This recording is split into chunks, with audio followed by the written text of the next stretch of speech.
Hey, yo, it's me, Pops Van Marmalade, and you're watching the Comics-Related Madness Network. Uh-huh. So come get some. CromCon. CromCon. Hey, we want to shout out to our sponsors, Daytona Beach Comic Con. If you are a fan of comic books, if you're a fan of comic book conventions, and if you like meeting comic book creators and getting comics and comic-related stuff, then you need to make your plans to attend Daytona Beach Comic Con. This year's show is September 7th and 8th. Silverline will be there, so you should make your plans to be there too. We'll see you there. If you like comics and find yourself in the Orlando, Florida area, doesn't everyone come to Orlando at some point in time to see the House of Mouse? But when you're here, you need to make it a point to visit Coliseum of Comics, especially the one on East Colonial Drive.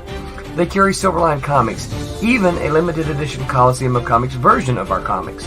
So, when you go, be sure to ask for Silverline Comics and tell them we sent you.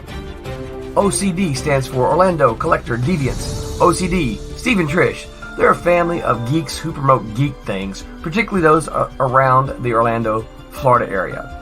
They're big supporters of Silverline, and we think you should be supporters of theirs too.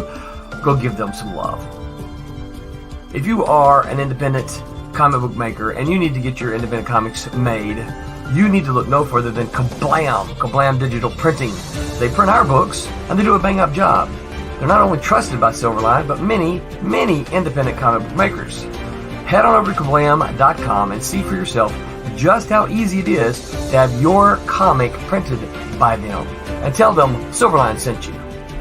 Hi, this is Tim TK, host of That Silverline Show on Tuesday. Join us at 11 p.m. Eastern, 8 p.m. Pacific every Tuesday night as we discuss pop culture and the joys of making comics. Hi, I'm Barb Kilber, co-host of Silverline's Wednesday Wham. Join us each Wednesday nights as we discuss comics, literature, movies, and anything else that may catch our attention. I'm Roland Mann, and I host Silverline's Silver Sunday. Join me every Sunday at 8 p.m. Eastern as we make mine Silverline.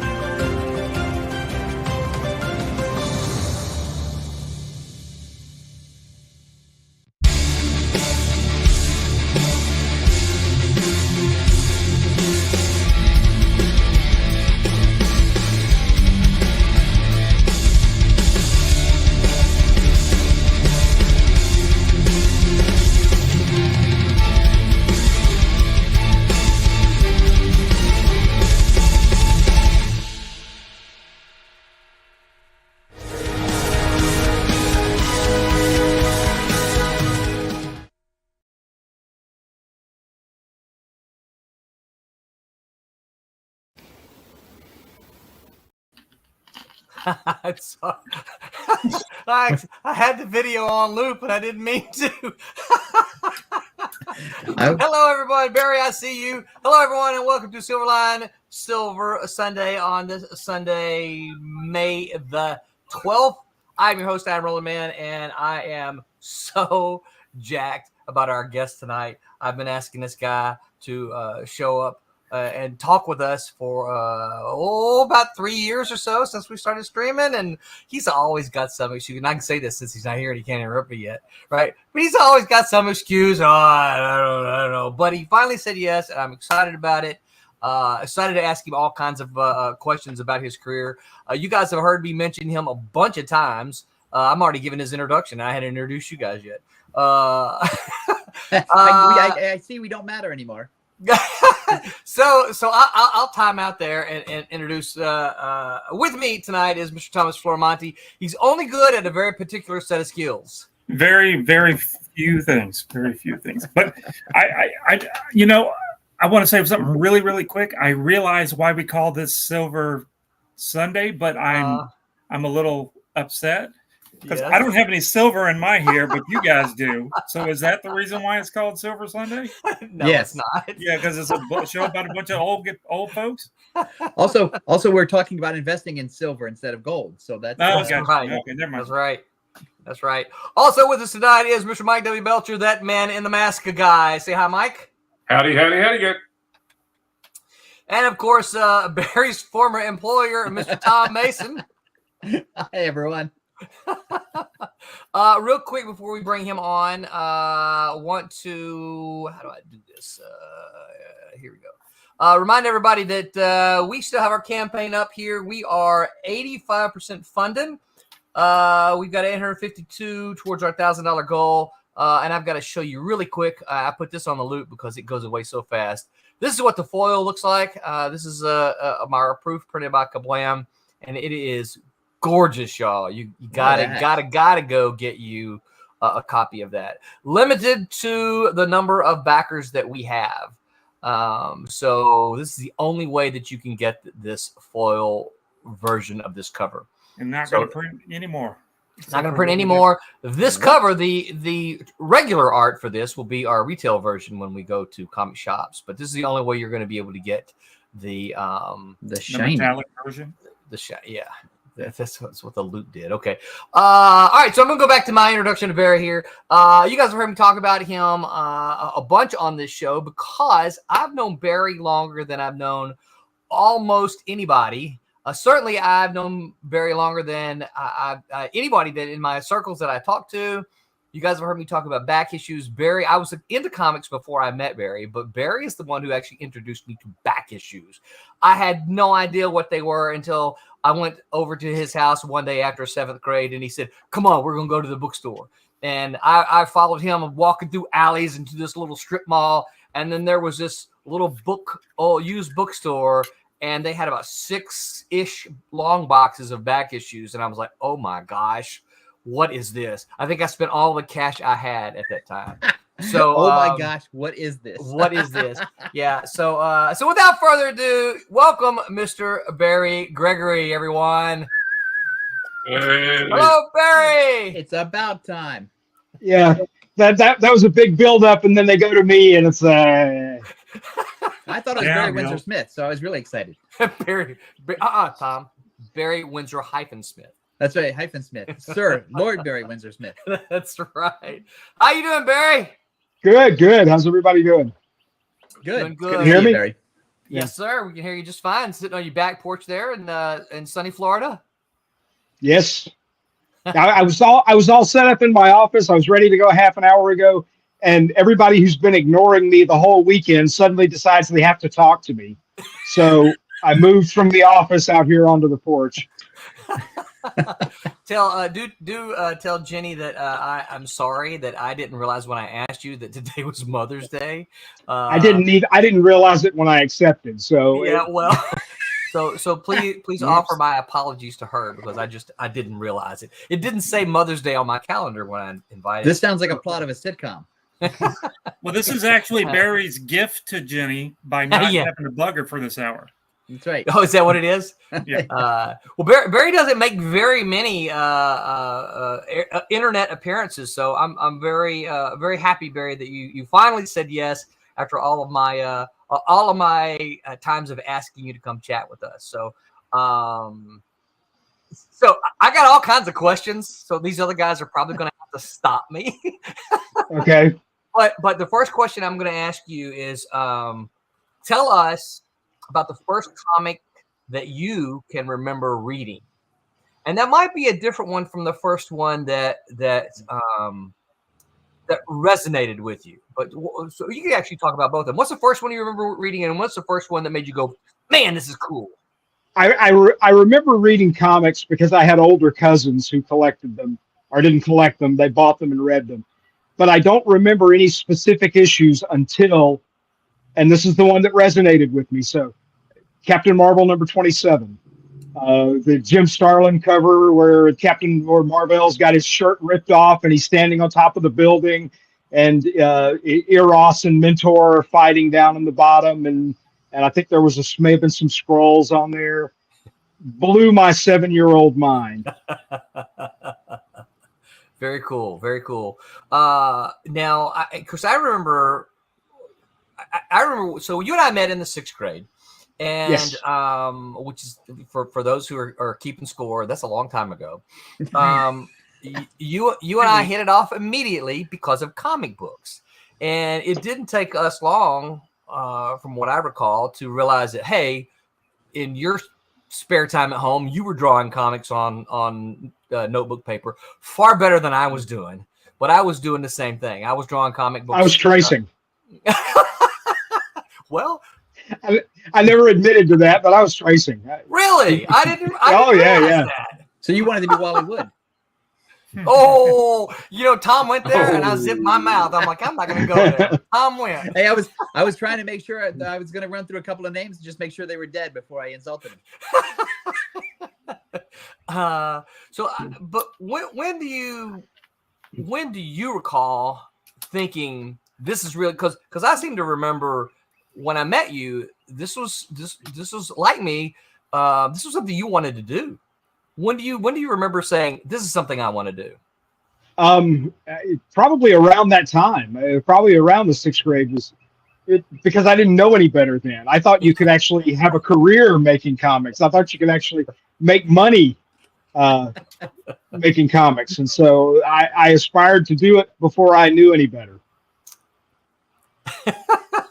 I've told the story live. I still have a bunch of the things that Barry and I did.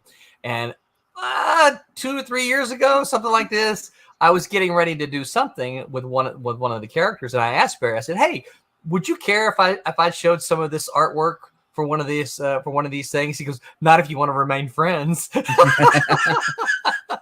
So I never showed it, but I have it over here in a folder, nice and safe and sound. So I appreciate that.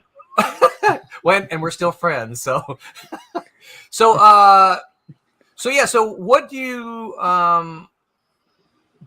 recall? No, let's see. I got too many questions running through my head. Tell everybody about how did you get into the industry? How did you go from Captain Marvel 27 to can I mention the name of the of your team? Sure. From Captain Marvel 27 to doing the Death Patrol to doing professional comics. Well, because when you're 9 years old, the Death Patrol sounds like the coolest possible thing you could be doing. It still sounds like it. It really does. Something that a lot of folks might not have caught from way back in the day. It's listed on every Silver Dollar is actually a character that Barry created. Oh, yeah. Yep.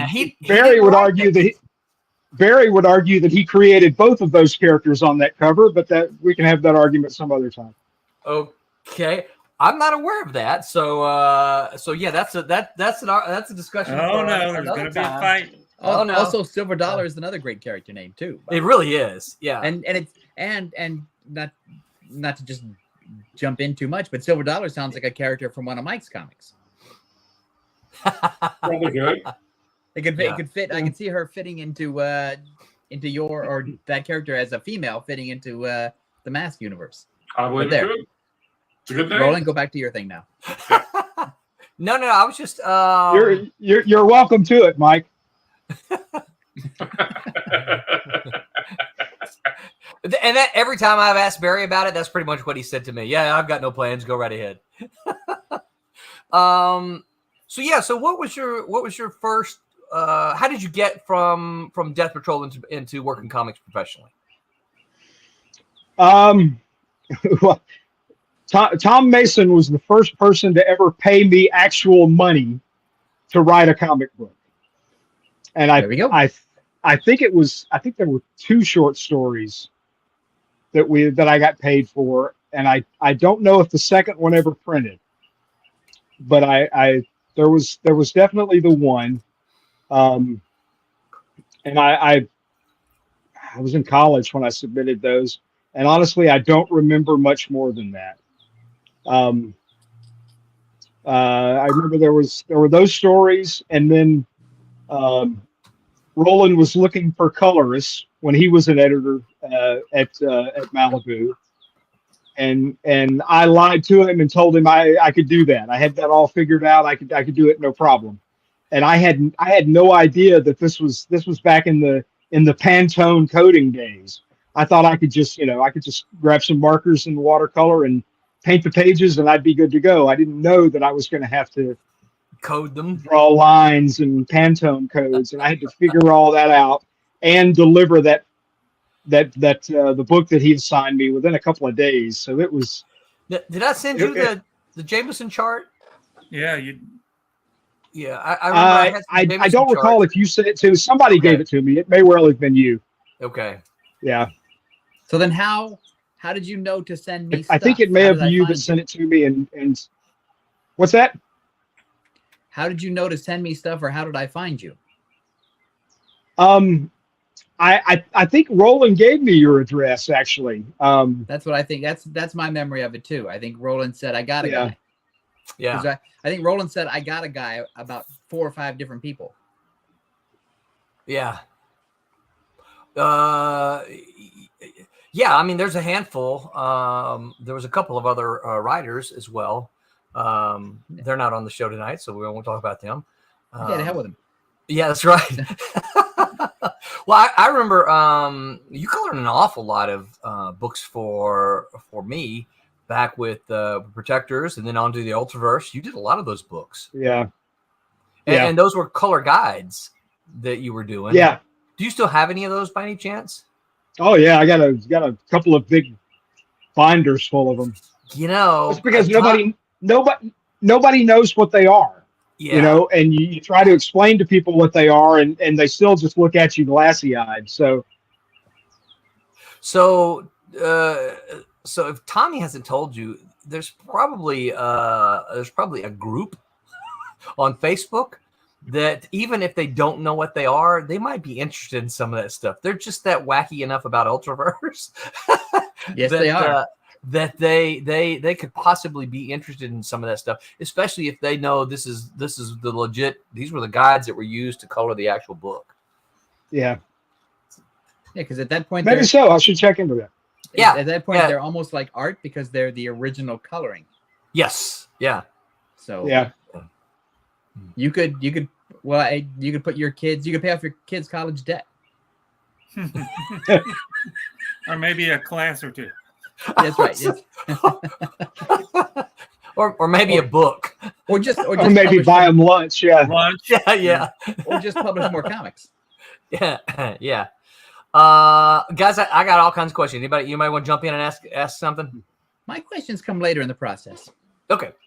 Because I have a Dropbox full of things that tickled me. So well, okay, very cool. Because I have a whole bunch of Gallant comics here. For those of you who've been wondering what's Barry doing, yeah, he's making comics still. He's also got a novel out. We'll ask you about that. This is one of my favorites here. But he's got all kinds of stuff. 3 of them. 3 novels. And I believe he also makes action figures. Yes, I do have an action figure. Yeah. 3 of them actually. Yeah. Yeah. So those are my questions. All involve that kind of stuff. So when we get to those parts of the show, I'm ready to jump in. Well, after the Ultraverse Marvel coloring stuff, what led on to the Gallant stuff? Oh, we forgot about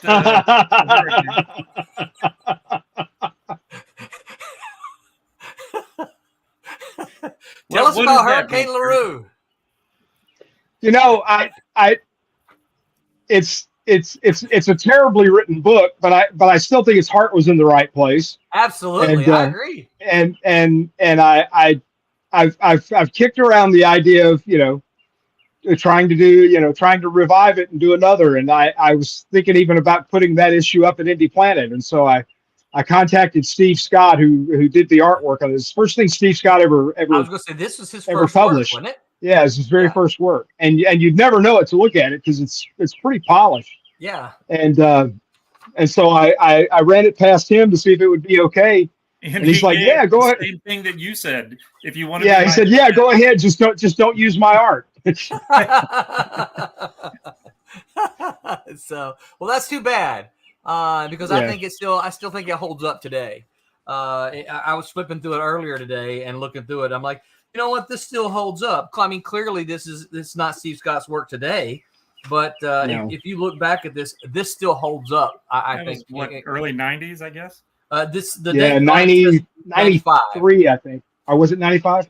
Well, the date here says 95. So that's what it was then. Yeah. Yeah. So 29 years ago. Woo.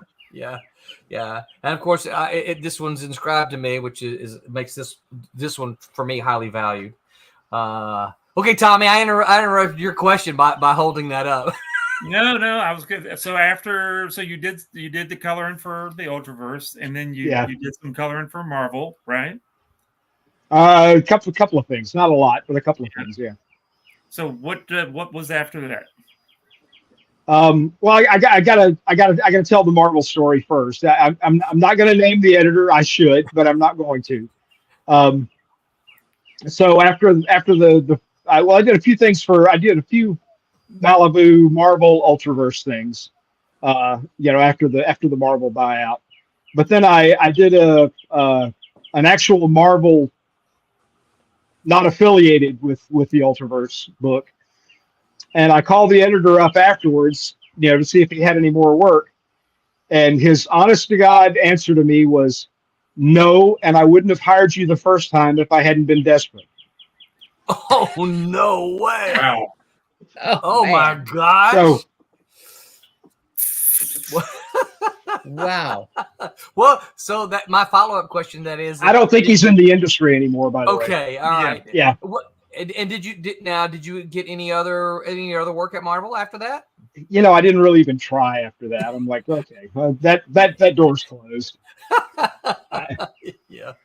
And this was the mid '90s when nobody really understood computer coloring yet. Yeah. And so we were getting plenty of computer color work, and people were paying us way more than they should have because they didn't really understand what we were doing. So it wasn't like I felt, things are over because a Marvel editor was an asshole to me. Yeah. So Vic Do says, hey ho, Silverliners, what's up, Vic? Good to see you here. And talking about the editor here, he says that man can eat Vic. Now, Barry, you went north for a job. Can I ask you about that? yeah. Okay. It was a couple of years after that. It was sometime in the late '90s. Things had really started to kind of dry up, and this was fairly early internet days, and so we still got most of our work from networking. From people friends that you made at cons and stuff, and whenever things were starting to slow down or you didn't have a lot of work on the calendar, you'd start calling your friends and saying, hey, do you know anybody that that needs anything? And they would say yay or nay, and then they would ask you, well, do you know anybody that could hire me? And that was how we were getting jobs.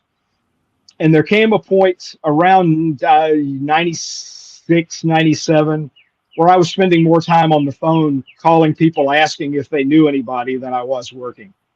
And it was around that time that I got an offer from a publisher to come work as an editor, and I turned them down at first because I didn't really want to work for them.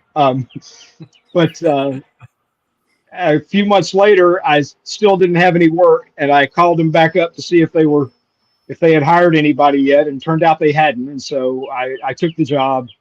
And I went up and worked there for almost 3 years. Yeah.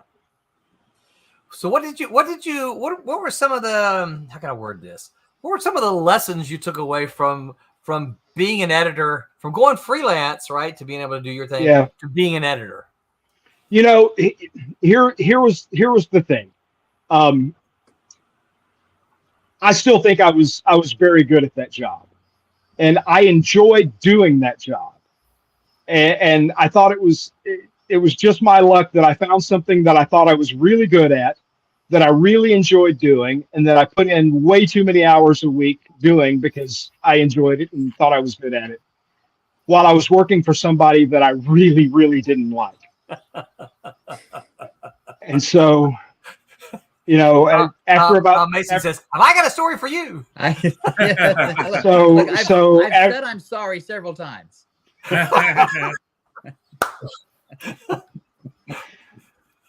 So, you know, I probably would have stayed there longer than I did, but it was about that time that I about 3 years in, there was a really ticky situation where an artist that I had paid a kill fee to because he turned in subpar work, and I tried to talk him into doing corrections and getting it up to snuff, and I thought it was good enough. Editorial of my editor in chief overruled me and said, it's still not good enough. Pay him a kill fee. So I paid the guy the kill fee, and then they ran the book anyway. Oh no. And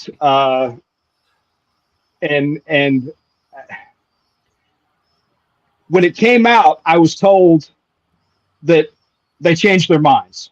And I thought they had actually paid the guy. And then it came out later that they hadn't. That the only payment he got was I think it was like a $50 or $100 kill fee for 8 or 12 pages, something like that. And so when I found that out, I turned in my resignation that day. So, wow. Yeah. Now, will that artist talk to you today? With no names, but will that artist talk to you today? Yeah, actually, I like the guy a lot. I had a long talk with him, and I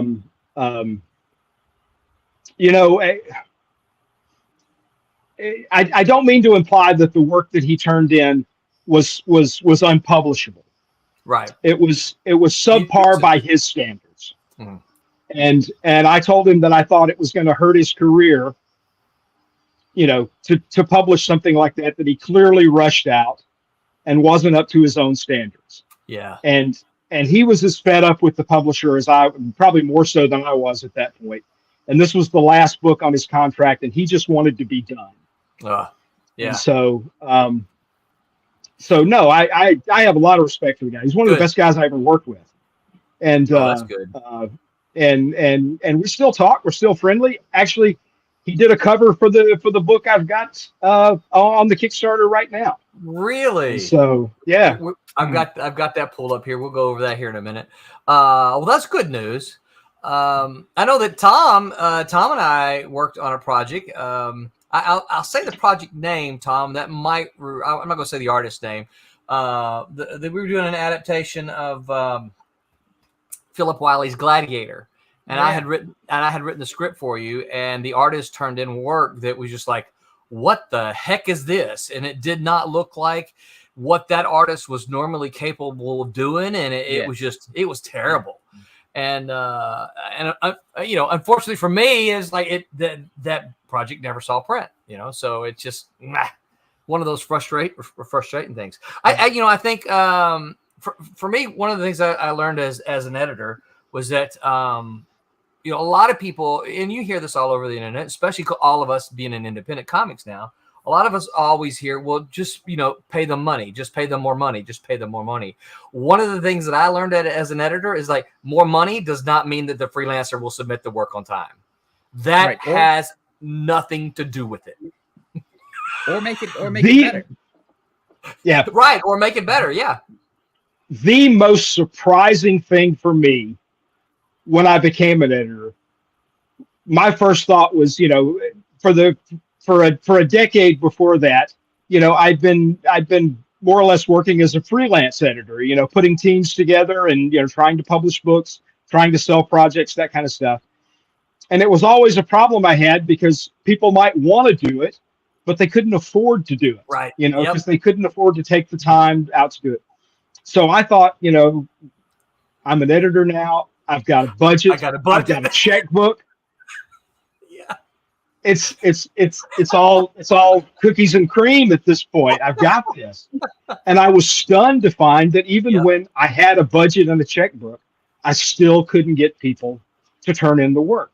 Yep. So I have an anecdote, and I will try not to name any names because they'll get me in big trouble. But when we were putting together the Ultraverse, we knew one of the writers had issued a manifesto about everything that was wrong with comics. And it's like, these are the 5 things that publishers need to do to take care of their creators. And So Chris and Dave and I went through all the lists and go, well, we could do that. We could do that. We could do that. We could do all 5, and we get him to come aboard. And we thought if we address these 5 things that are his major problems with the comics, certainly he'll be able to do his best work on time and meet a deadline. It's like, no, that wasn't it at all. we solved every stated problem he claimed to have in interview after interview after interview. It had no effect on him. Yeah, I think for me that was the biggest reality check for me. Is like, yeah, and you're still here today. Well, why don't the artists do? Can't they meet deadlines? Well, just pay them more money. That's not the answer. No, I think it's a very complicated issue, and money is great, and having a good contract is great, but those aren't really the stumbling blocks. No, they're not. So what came after that editor job? Yeah, because it sounds like you resigned and you were in the middle of a place where you didn't, grow up. You were. No, but we were about we were in Champaign, Illinois. We were a couple hours south of Chicago, and we loved it up there. It's still one of my favorite places I've ever lived. I hated the place I worked at, but I loved my job, and I loved the place that we were living.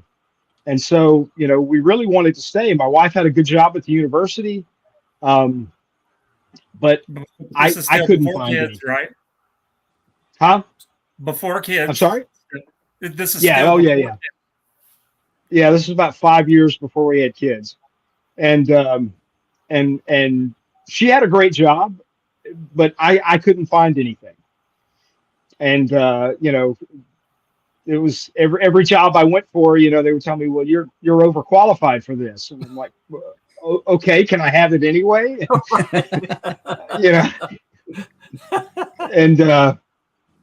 And so, ultimately that I had reserves were dwindling, and so that was about the time that Thomas contacted me and said, yeah, he wants to come down to Florida and work for Disney. And so that's how I ended up where I'm at now. So Tommy's the one who got you down in Florida? Yeah. It's his fault, huh? And he blames me for it every day. He went from a nice, beautiful place that had seasons to sweating for 10 months of that of the year. My fault. I'm sorry. Yeah. So so you work for Disney for a couple years? Yeah, 4 or 5. Yeah. Now, and then sorry? I was going to say, what made you decide to, because you were still making comic books then, right? You were still working on comic books.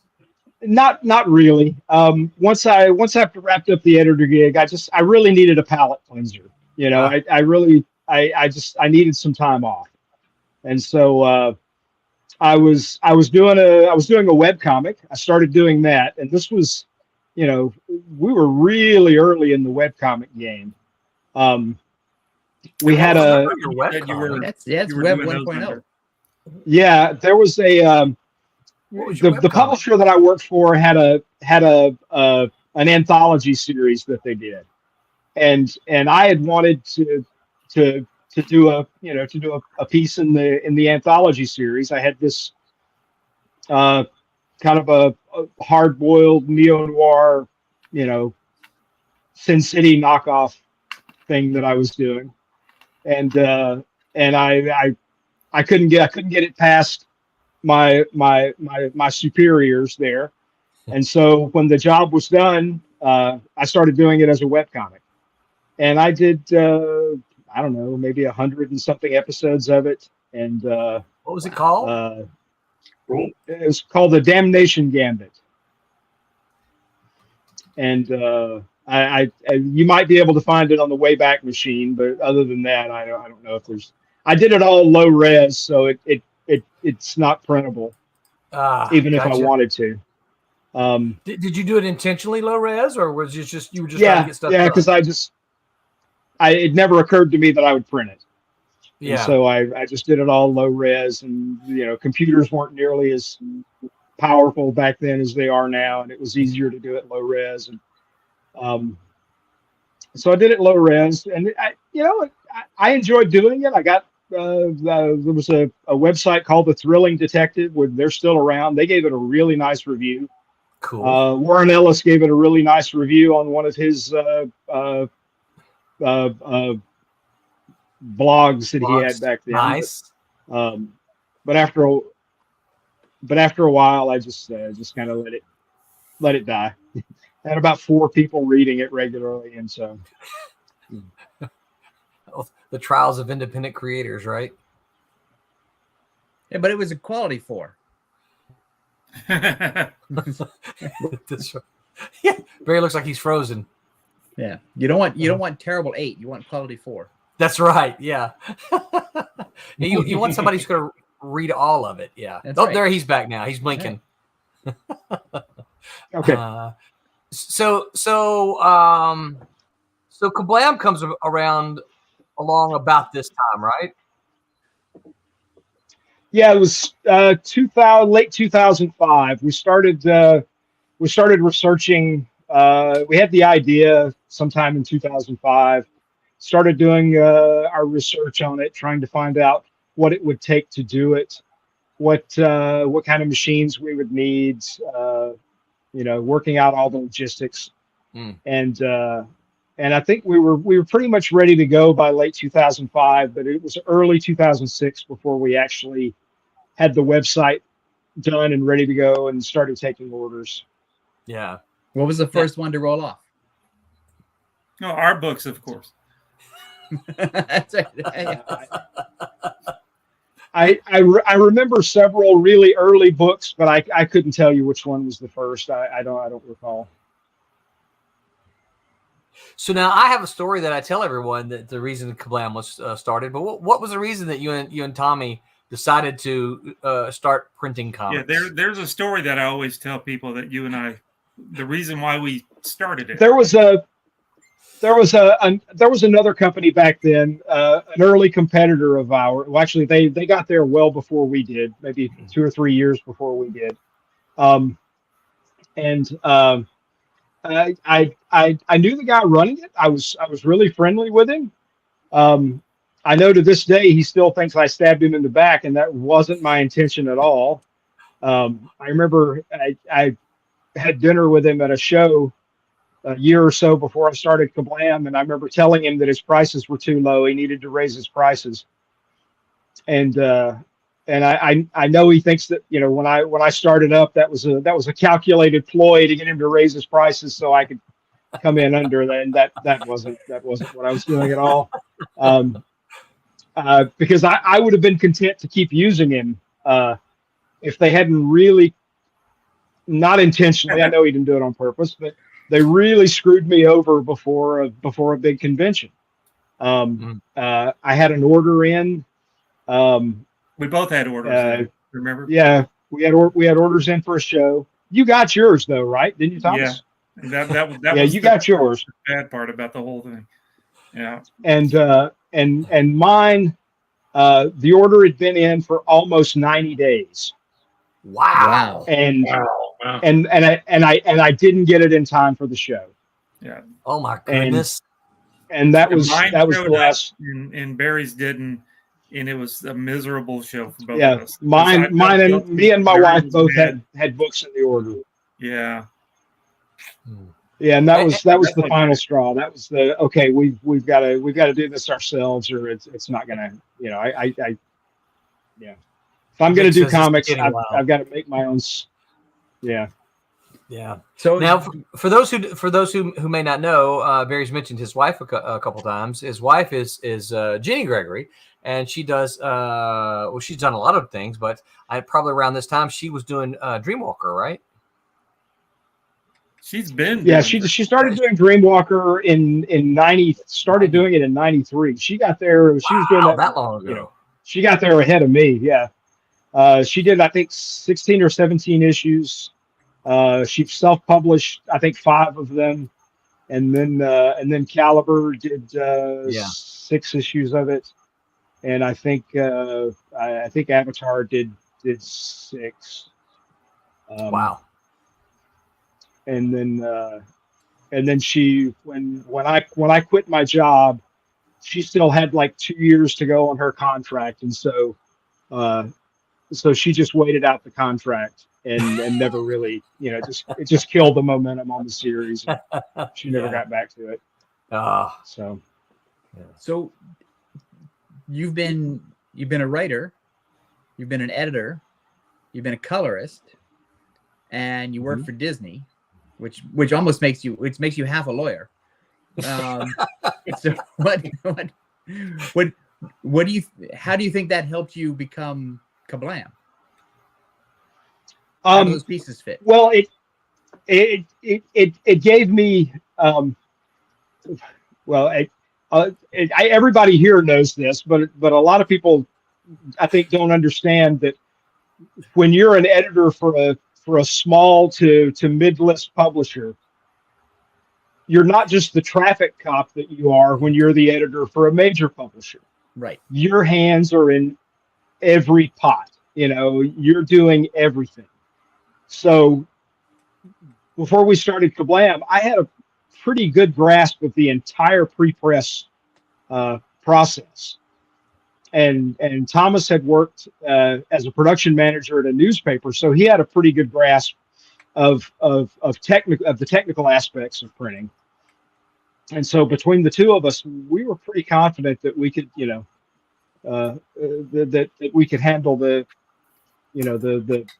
starting up a digital printing operation. We were overconfident. We had to learn a lot on the job, but we had a grounding, at least, that benefited us a lot. So is that how you sort of split it up? Tommy is the technical guy, and you're the other guy. That was kind of how we started. Yeah. So who's he still handles most of the technical aspects.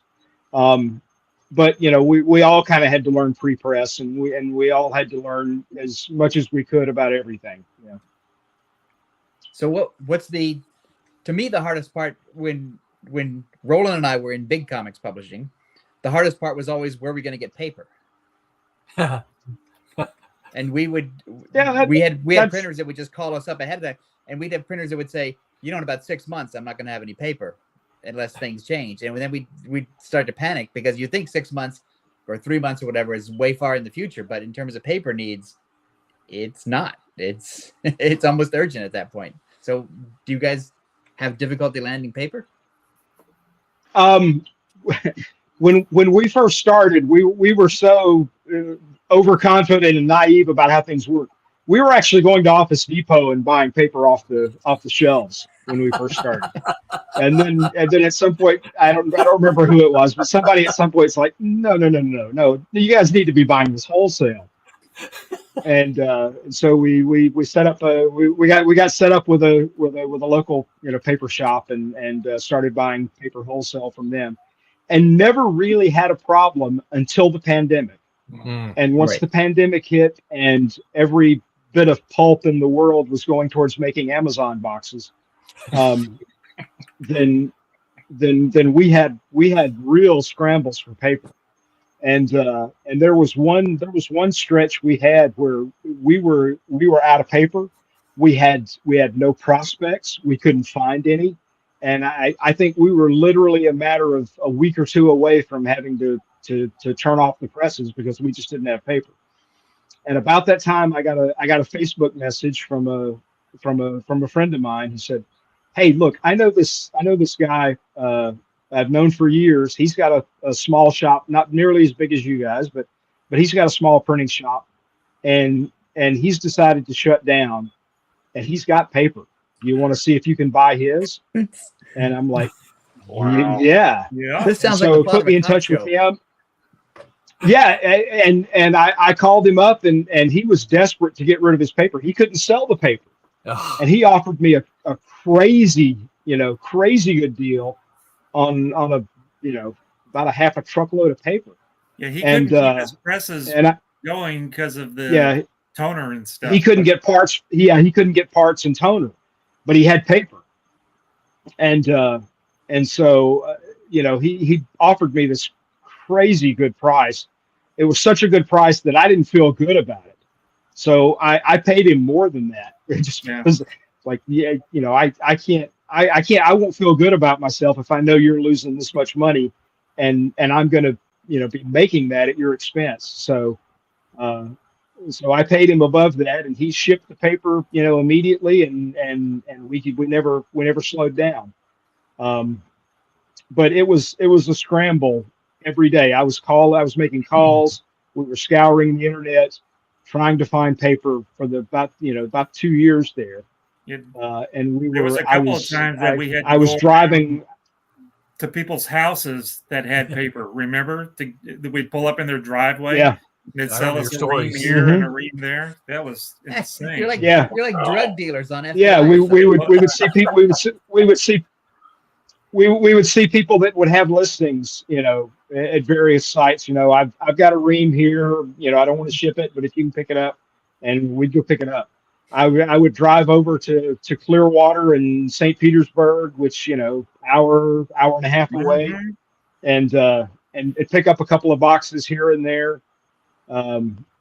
With masks over our face. We went up to Jacksonville one day to get some paper. I don't want to catch COVID, but get your right. And Vic says, "I think I picked up a Dreamwalker. Yeah, it was we. Really cool." Well, thank you.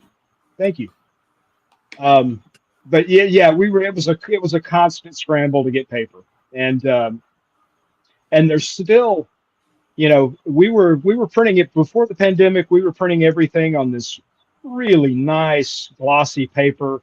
Yeah. I had a good price on it. We actually started offering the glossy paper because we had I can't say exactly who because I've still got an NDA, even though I bet there's nobody there that remembers I have an NDA. No. Yeah. With a major publisher who's not Marvel, who seemed kind of interested in buying us at one point, and they wanted us to prove that we could print on glossy paper, and so we printed a couple of issues of a very popular superhero who's not Superman. Got little horns on his head. And sent that to them, and in order to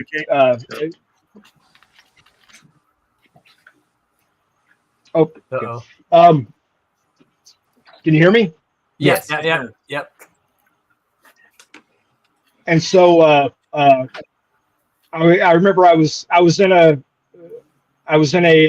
conference call with a bunch of VPs there, and they were going over the books that we had sent them, and one of them actually said, "Are we concerned about offering a product to our customers that is superior to what we're offering the comic shops?" I'm like, that was the nicest way you could have possibly told me you don't want to do business with me. And you're too pretty. I can't possibly go out with you. You're too pretty. It was right about that time that they had the massive layoffs. Yeah. And pretty much everybody that I knew and had been talking to were laid off, and that was pretty much the end of it. Yeah. But that was how we found the glossy paper, and so we he's a little robotic-y there. While he's struggling to connect there, Agent Cub says, "Hey, what's up, guys? Hey, Agent, how are you doing? Glad of you to stop by and hear us." Oh, there he's back, I think. Okay.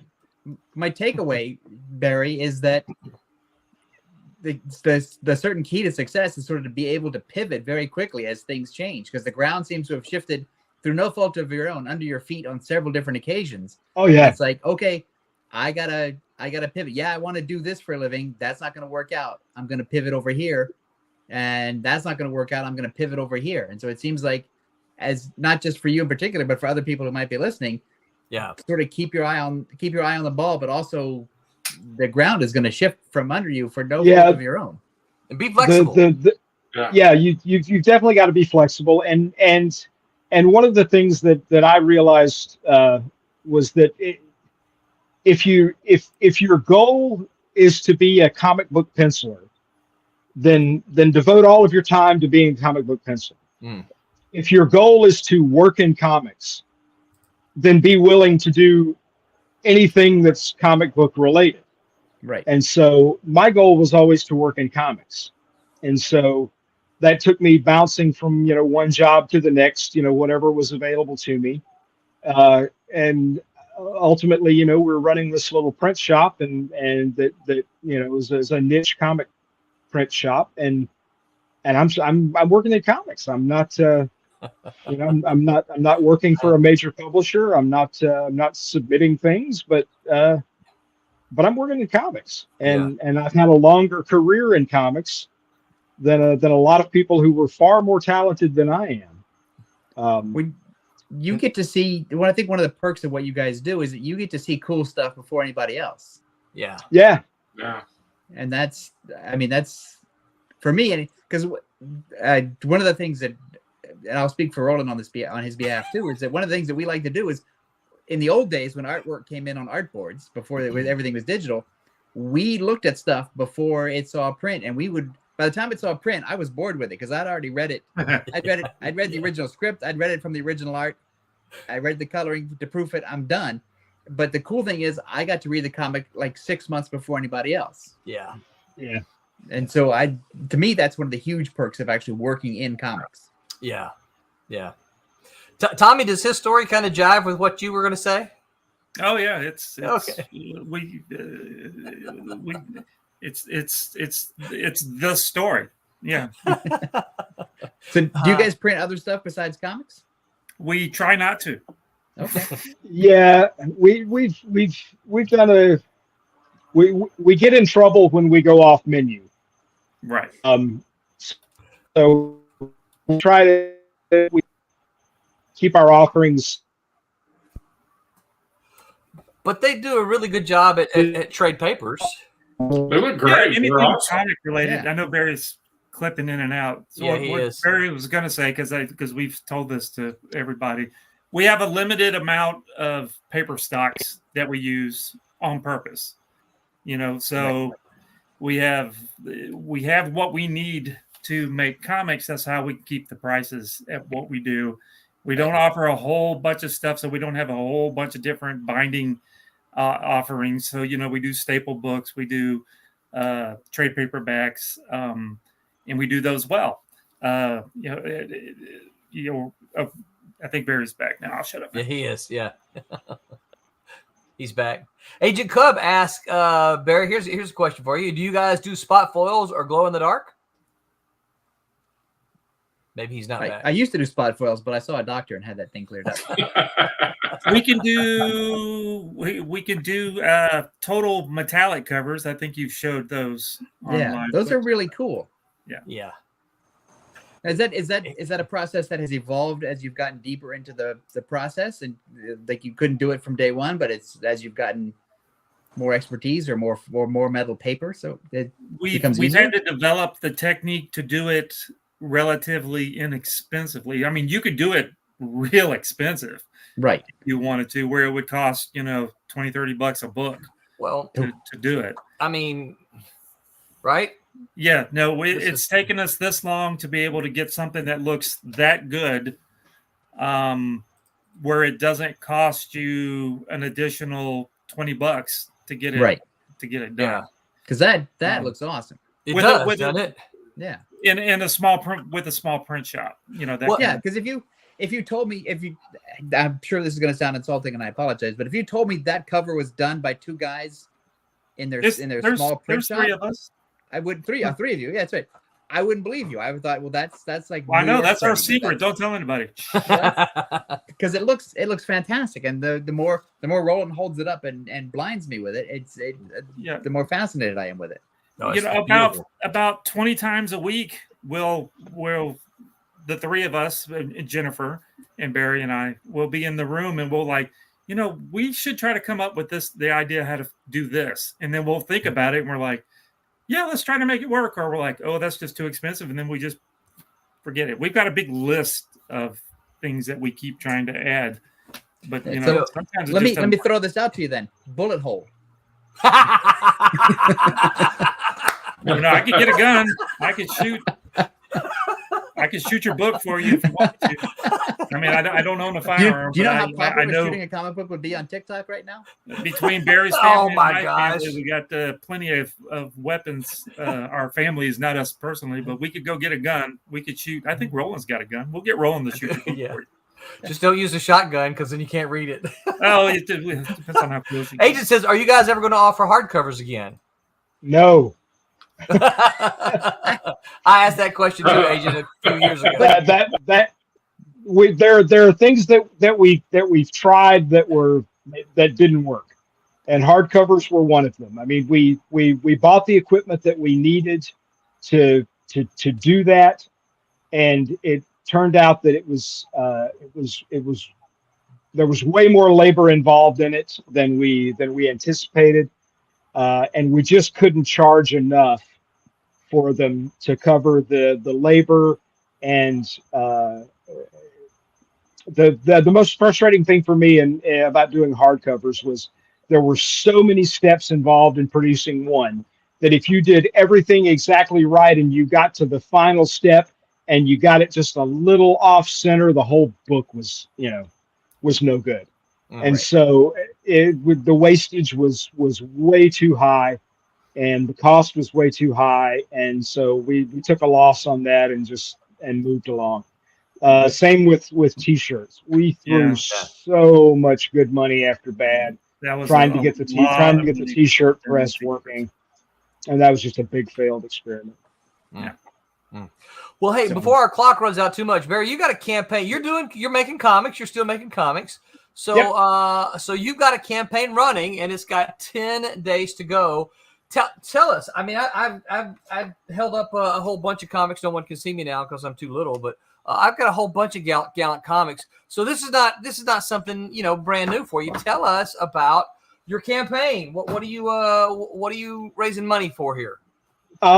The very first comic that Gallant ever published was something that I called Gallant Comics #1, and the idea was to have the thing that I pitched to the artist that did that first book, the guy named Stephen Butler.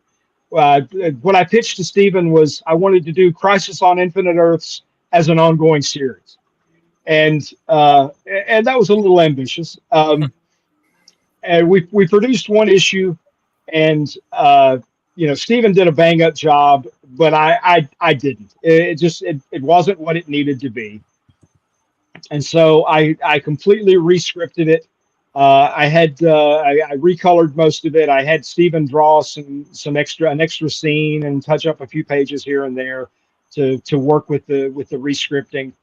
And we re-released it as John Amon Amazing Man #1. And instead of doing my idea for Gallant Comics as this whole universe in a single book, we focused on the title character of John Amon, and we still had a lot of elements of the story of the Gallant Comics #1 story, but the concept changed completely.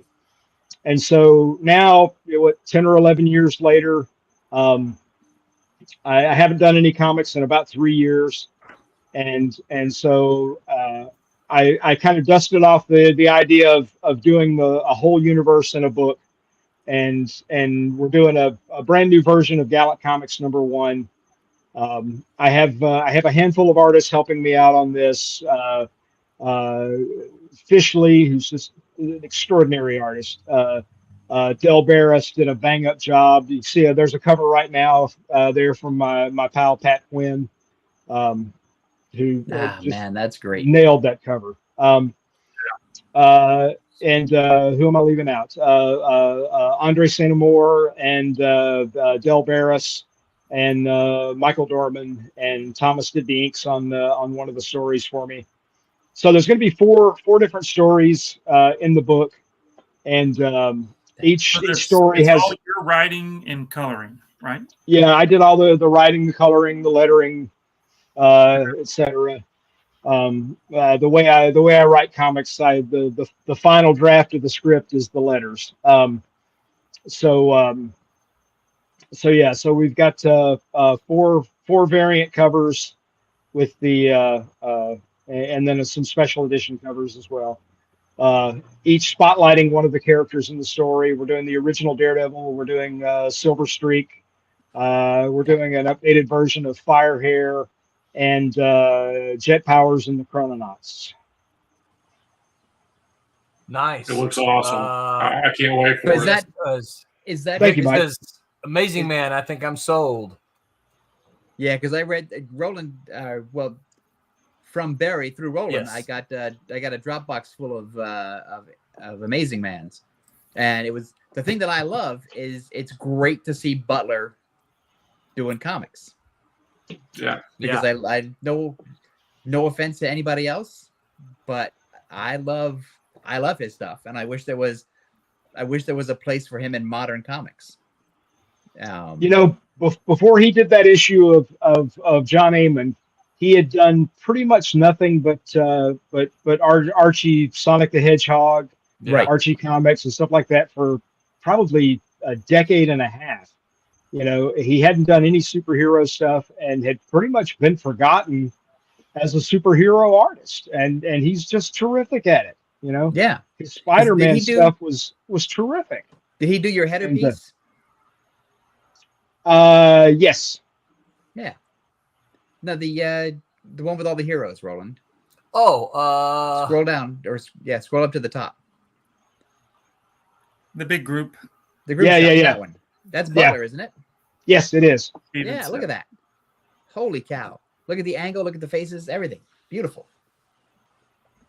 There it is. Yeah. Yeah, look at that. Yeah.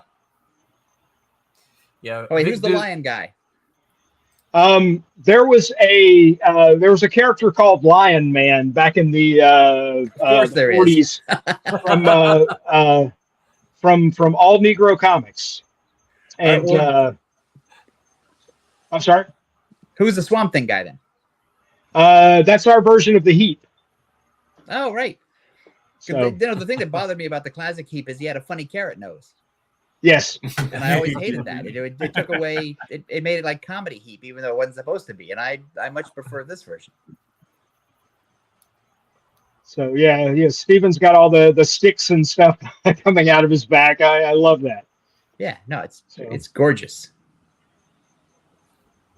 So this is an anthology, right? Essentially. It is. The first couple of issues will be anthologies, or will be an anthology because I've got because I had started doing 4 separate comics. I'd started doing a Firehair comic. I'd started doing a Silver Streak comic, Daredevil comic, and the Jet Powers comic. And so I had art in inventory. And so I decided I really didn't want to launch 4 new titles. So they were all going to be interconnected anyway. And so I just decided to put them all together and into Gallant Comics #1. And so it'll be more or less a functional anthology for the first couple of issues. But then after that, I would really like to go to a single artist and have it, all the stories kind of blend together at that point, because they were going to anyway. So yeah, well, I think it's a great idea. I love the idea of for lack of a better word, a sort of a manga style anthology where you get kind of the multiple stories going in. Agent Cub says, how many pages? Agent Cub, it is a 48-page full color comic. And it's available on Kickstarter right now. Yep, that's right. Yeah, so right now. So what are my cool add-ons that I can win? We've got original artwork, some of Stephen Butler's original pages. We've got the action figures. We've got the John Amon Amazing Man action figure. We've got a limited amount of the Silver Streak action figures. I think I've got 18 or 20 of those, something like that. And I've got 4 of the Daredevil figures. That run is these were the original Amazing Heroes Wave 1 figures from Fresh Monkey Fiction, who produced my John Amon figure. And they have a resealable clamshell, so they've got the original card, but they've also got the Gallant Comics limited edition card. Look at that thing. I was sitting there scrolling through it, and it's like no one could see anything. So I got a case of the Silver Streaks and a case of the Daredevils, and I'm down to just 4 left of the Daredevil, and it's been long sold out, out of print everywhere else. Yeah, those are nice. So yeah, those are the last 4 that that I'm aware of. And we've got a variant, metallic variant cover. I'll probably be adding a few add-ons this week. Probably some more artwork. I've got a really good stretch goal that I'm going to be adding this week. Because it's always that week of your Kickstarter where everything just starts ramping up. Yeah, it's got about 10 days left, so hopefully it'll start picking up. Past week or so, it's been kind of, we're kind of in that dead zone where, nobody pays any attention to your Kickstarter, and people start canceling pledges and that kind of thing. And so I should have known better than to do a month-long campaign. I quit doing them I went to doing 2-week campaigns a while back, and then it's been 3 years since I've done one. So I thought, well, I'll try it for a month again. I should have. Has it been 3 years? Yeah. Wow, dude. Yeah, it's been before the pandemic since I've done a comic. Good grief. But it's like you said, you've been putting things together. I've been I've written some, and I had like I said, I had artwork in inventory. I just hadn't pulled the trigger on publishing. I'm excited about it. I've always told you I think you need to be doing more comics. We were just talking about that the other day. Yes, we were. Yeah, I would like that. The problem is the novels pay actual money. So well, let's talk about that real quick before we. Tell me about this actual money. What does it look like? It's not a lot of actual money, but I sell a lot more novels than I do comics, and so it's hard not to put your time where it's going to yield money, and so where can we get the novels? They're at Amazon. The ebooks are Amazon exclusive, but the print books you can get off my website at barrykgregory.com. I should put them up at Indie Planet, but I have I've got my comics up at Indie Planet, but I have trouble because I don't want it to seem like it's a conflict of interest thing where we tell other people they can't put their novels up there, and we're going to start putting ours up there. Yeah. So, but we own the company. We can do that if we want. Why don't you start Novel Planet? The Novel Planet, yeah. Do you print your own novels, Agent Comics? I do. Yeah, I do.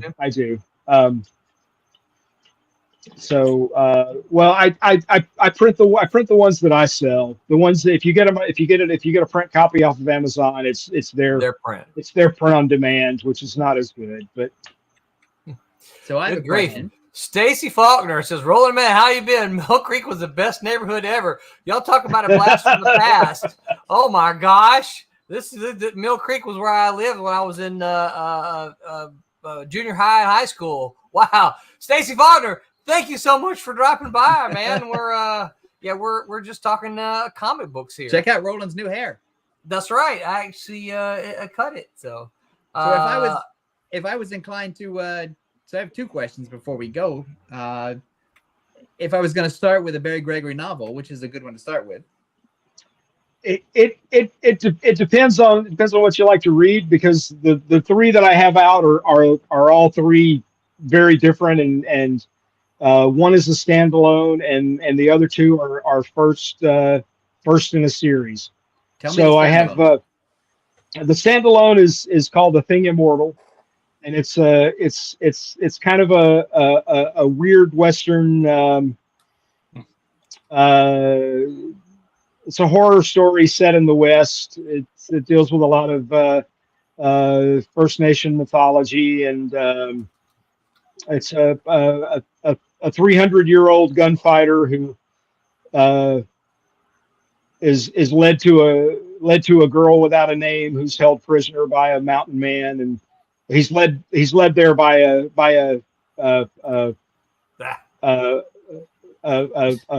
god, a spirit. Well, and, I just ordered it. Have you seen any money yet? Yeah, the little bell went off. Thank you, Tom. I hope you like it. That's the book that sells the best. Yeah.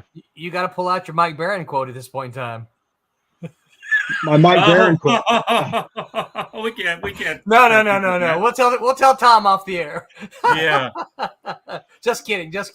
So, and my other question is, I love Mike Barron. Absolutely. Just we all clear that up. Yeah. So, yeah. Are you going to be in San Diego this year? Probably not. Well, then I want my refund then. Well, here's the, I mean, there's still a chance, but you know, I'll tell you off air why I probably won't do it. No. I love that show. I love that show. I'd love to do it, but I probably won't do it this year. Well, Agent Cub asked down here, do you set up at a convention? So other conventions other than San Diego? I did before the pandemic. I used to do them pretty regularly. Since then I've only done a couple of shows. You were just at Pensacon. I was up at Pensacon in February or March. You're regular there, pretty much. Yeah, I'm more of a fixture than a feature there. But I love that show. It's an amazingly well run show. And I always do well.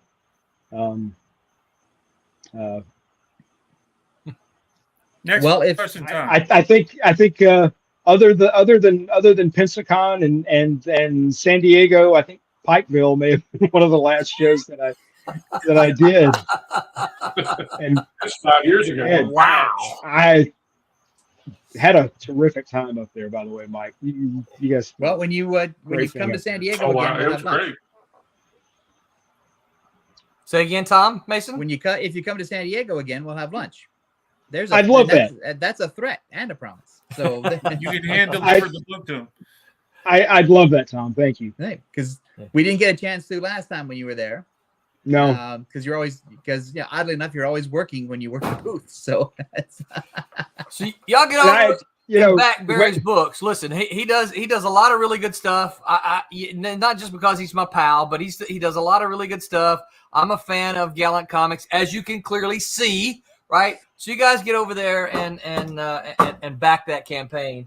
He's only. I got to tell you what Tom always does to me when I'm in San Diego. Okay. We always seem to end up on a panel, at least one panel together when we're in San Diego, and I'm always sitting by Tom. And when I do panels at San Diego, I try to skate through and not say anything or say as little as possible. And Tom always seems to pick up on that. And at some point, he'll get asked a question, and instead of him answering the question, he'll go, "I'd really like to hear what Barry has to say about this." I'm the worst. Every time. Classic Tom Mason. You cannot hide from me on a panel. Tom's a jerk. I will call you out. You got to get in. Hyper says, glad to see Barry on here. I just placed an order with Indie Planet this weekend. Check Barry's Kickstarter. Absolutely. Thank you. Thank you very much. We can get a link to the Kickstarter from your website too, Barry? No. Okay, how do we get there? Because I'm very slothful and haven't added it to my website. And I will put it in the chat right. Thank you, Roland. I appreciate now. that. And I just posted it on my Facebook, so you're bound to get 2 orders. Sweet. From my. I'll take it. Thank you. So nice, very good. Yeah, you guys get over there and back this. You only got 10 days left, so get over there, get you some cool stuff. Hyper says like and subscribe, kids. Thank you, Hyper, so much for always reminding everyone to like and subscribe. Well, I still have a whole list of questions, but our time has run out. So, Barry, I'm gonna put you on the spot. My longtime friend here. Would you come back and talk to us again sometime? Sure. And would you not wait like 5 years to do it? 5 years from now, he'll be back. Yeah, sure. Maybe. Well, I had a blast talking with you, Barry. I appreciate you coming on. Thank you. You guys got any final thoughts? No, it's great seeing you again, Barry. I just can't wait. Thank you, Tom. You too. Good luck with the campaign. Thanks, Mike. Good seeing you. With the books. I think the more you can find to do with Stephen Butler, the better. I think you guys make a good pair.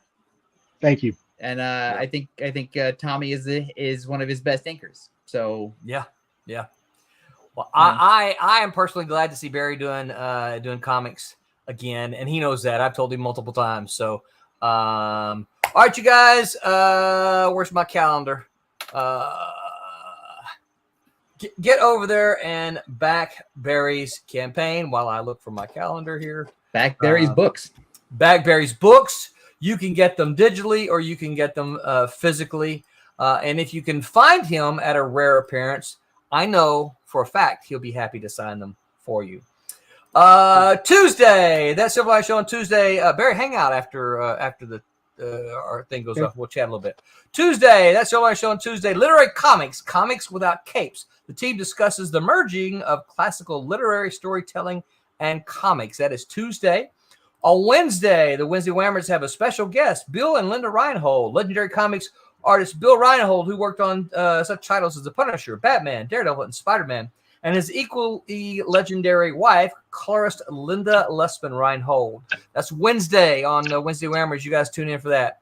Next week, we will be back here, same bat time, same bat channel. We're going to talk about the importance of place. Stories have to take place somewhere. Why is place important? We're going to just... For a second, I thought you said plates, and I plates. Plates. Paper or plastic? We're going to discuss the importance of place. Talking about why it matters. Location. There you go. Why is New Orleans important to Silverline Stories? I know that was mentioned a couple of weeks back when I lost power. So I guess that was last week, wasn't it? So we're going to talk about that. So you guys be sure you tune in for those shows. And you know how we like to end these things, guys. We'll see you next week. But remember to make mine Silverline. Good night, everyone. Hi, I'm Chris Olm. I'm the former editor-in-chief of Malibu Comics. Make mine Silverline.